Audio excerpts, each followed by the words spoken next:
Hello and welcome to another edition of the Chiaroscuro Jazz Records podcasts. I'm George Graham, Director of Artistry and Repertoire for the Venerable Jazz label, founded in 1970 and featuring over 100 titles from many of the world's great jazz musicians. These podcasts draw on one of the unique aspects of chiaroscuro recordings, the jazz speak tracks that feature some of the artists in their own words. This time we spotlight Phillips, longtime tenor saxophonist who passed away in 2001 at the age of 86. Actually, that was his stage name, as he explains in this 1986 Jazz Speak recording. Hello, my name is Giuseppe Eduardo Filippelli, a.k.a. Joseph Edward Phillips, a.k.a. Joe Camel, a.k.a. The Claw, b.k.a. Flip Phillips. His lengthy career began in the 1930s playing clarinet in a restaurant in his native Brooklyn. During the 1940s, he was a featured soloist in the Woody Herman Big Band in various incarnations of the Woody Herman Herds. He was also known for his regular appearances in the Jazz at the Philharmonic concerts from 1946 to 1957. Phillips recorded several albums for chiaroscuro, starting in 1977 with a joint recording made by fellow reedman Kenny DeVerne called John and Joe, which chiaroscuro has just released on CD and digital for the first time after being out of print for decades. This swinging session also features pianist Dave McKenna, bassist George DeVivier, and drummer Bobby Rosengarten. Here's Elsa's Dream from John and Joe.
Flip Phillips and Kenny DeVerne from their 1977 joint Chiaroscuro recording, John and Joe, issued on CD and digital for the first time in 2021.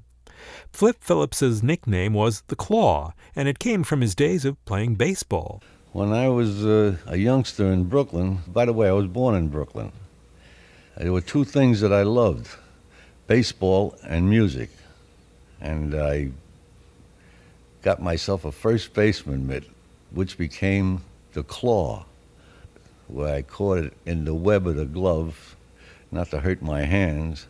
I have a picture of the Claw on my saxophone, and all the kids used to call me the Claw, and it stayed with me when I played baseball. Yeah, there's a little relationship between a tenor and first baseman. The first baseman has to be smooth. He has to get those pickups and stride. He has to be a claw. And then usually a first baseman is a pretty good hitter. And when he gets up at that plate, he hits the home run. And a tenor saxophone player can hit a lot of home runs. Well, the first baseman I really loved was Lou Gehrig and Gil Hodges. And there was another first baseman called Del Bissonette from Brooklyn. But Gil Hodges, I thought, was the best. He could catch anything. I used to call him the Claw. All the good first basemen I used to call he's really a claw. He's a claw. Of course, any ball that came near me, I caught it. And I happened to work out with the Cleveland Indians in 1953 and 54. I played first base. I remember Bob Lemon, the Hall of Famer pitcher with the Cleveland Indians, used to call me the Claw all the time. And during infield practice one time, this wise guy, I guess he was showboating on me, Art Hooterman, threw one to me at first base at full speed. And I just gave him a dirty look. It sort of stung my hand. And that's how the name the claw came about. In 1986, Phillips was joined by 3 other tenor saxophonists in a performance aboard a cruise ship, which was released on Chiaroscuro as The Claw.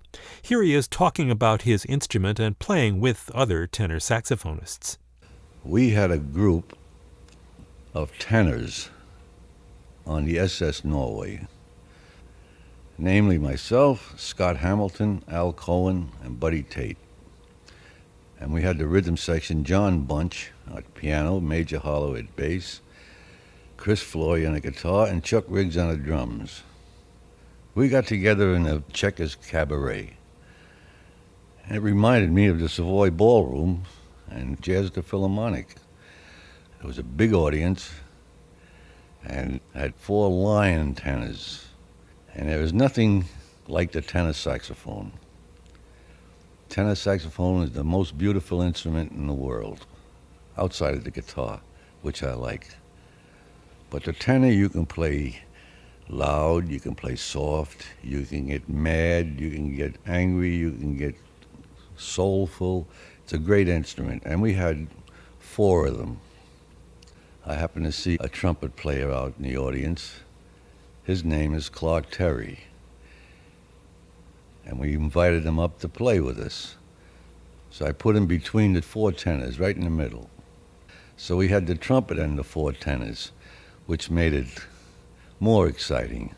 Here's the group playing Benny Goodman's Flying Home with special guest Clark Terry on trumpet.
Flip Phillips with Scott Hamilton, Al Cohn, and Buddy Tate on tenor saxophonist with Clark Terry on trumpet, John Bunch on piano, Chris Flory on guitar, Major Holly on bass, and Chuck Riggs on drums, performing Flying Home. One of the distinctive records that Phillips made for Chiaroscuro was an orchestral album called Try a Little Tenderness, with a string arrangement by the great pianist Dick Hyman, recorded in 1992. From that session, here is A Cottage for Sale.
Flip Phillips from the Chiaroscuro release, Try a Little Tenderness, with a string arrangement by Dick Hyman.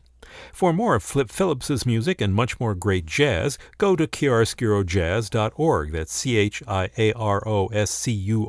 jazz.org, where you can explore over 100 albums and some 1,700 individual tracks, and also listen to the 24-hour Chiaroscuro Jazz streaming channel. This is George Graham. Thanks for listening.